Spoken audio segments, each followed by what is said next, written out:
Linda Andrews is our next speaker, and she's going to read one of her poems.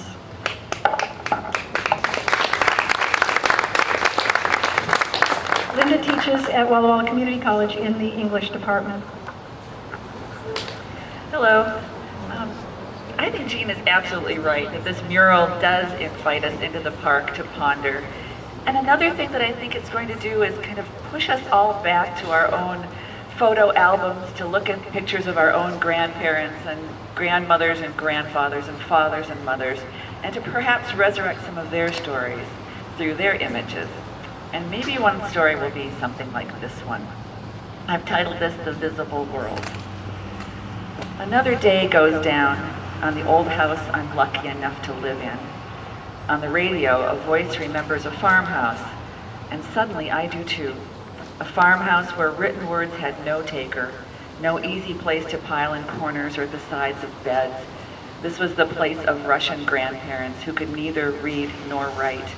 How odd now to save their house with words. There's the corner for the parakeet cage, hung tall as from a floor lamp, fluttering racket, bird let loose to flap in your hair. Long table for beer bottles, pumpernickel bread, head cheese, duck's blood soup, horseradish.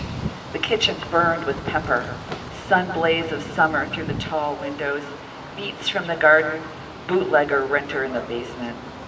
There's the gas stove where my long hair caught fire, first the burning smell, then the knowledge. Hair singed, brittle, broken by the kitchen towel my grandmother grabbed me with. Let loose the bird, it never made a mess like this. Or a mess like the day the bootlegger threw the mash out in the yard where the ducks found it, ate it, fell down drunk, were assumed dead and plucked by my grandmother. The ducks woozed back to life about the time Grandpa came home, bleary from having a few beers himself, and found the ducks naked, curving through the yard. I have not abandoned this house. Even after I moved away, the grandparents died and the house sold. It is mine jealously, even after new people bought it, burned it down for the insurance, left it to become flame and fragment. It is mine obsessively. I'll never let the bootlegger out of the basement. I keep my tiny grandmother always climbing her footstool, trying to reach the tall white cabinets.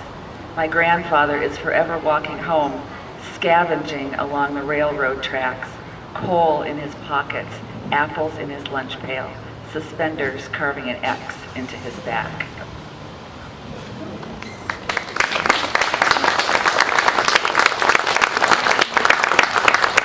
Thank you. We'll now have a musical interlude from the Saxophone.